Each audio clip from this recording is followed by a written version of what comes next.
नमस्कार, मैं अभिमन्यु कुमार। गोधूली पुस्तक कक्षा नवम के अंतर्गत पाठ 11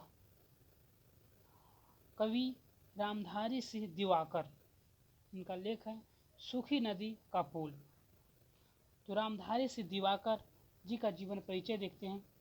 रामधारी सिंह दिवाकर का जन्म नरपतगंज, अररिया, बिहार में हुआ। जनवरी 1945 ईस्वी में इनका जन्म हुआ। इनकी आरंभिक शिक्षा ग्रामीण माहौल में हुई।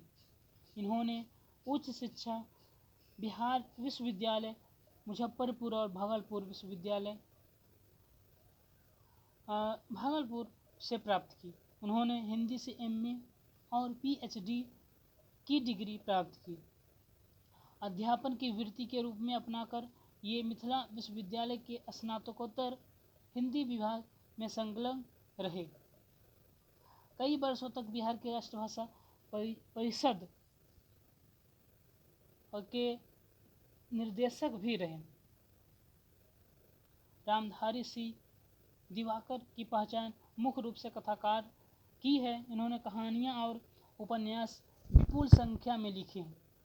इनकी कहानियाँ संकलन नए गांव में अलग अलग अपरिचय, विष से टूटा हुआ, नया घर चढ़े, सरहद के पार, धरातल, माखन पोखर, माटी पानी इनके उपन्यास हैं।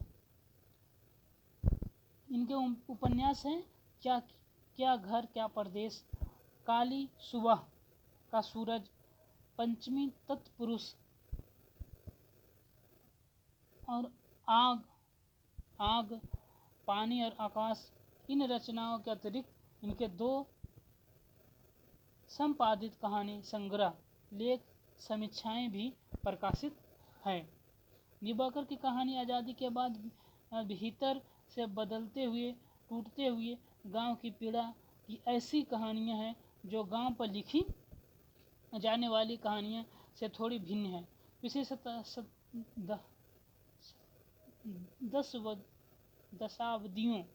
पिछले शताब्दियों के गांव में जो नौकरी पेशा वर्ग शहर के अधिवासी हो गए, उन वर्ग के संस्कार की जड़ें गांव में फैली है, लेकिन शाखाएं की फूल पत्ते शहर आसमान में बदलते हैं। इस वर्ग के अंतर विरोधी ये गांव के जीवन का वह अंतर विरोधी है जो शहरी संसर्ग से उत्पन्न हुआ। इस गांव के दोनों पक्षों का व्यक्ति और समाज जिस जगह पे टूटा है, रामधारी सिंह दिवाकर की कहानियाँ उसी जगह से आकार ग्रहण करती है। सूखी नदी का पुल गांव का सामाजिक ताने बाने में बदलाव की कहानी है। गांव के उच्च वर्ग और निम्न वर्ग के बीच की लगातार बढ़ती फाक को इस कहानी में दिखाती ही है। साथ ही उस फाक को पाटने वाली मार्गदर्शन की दृष्टि भी प्रतिष्ठित होती है। धन्यवाद।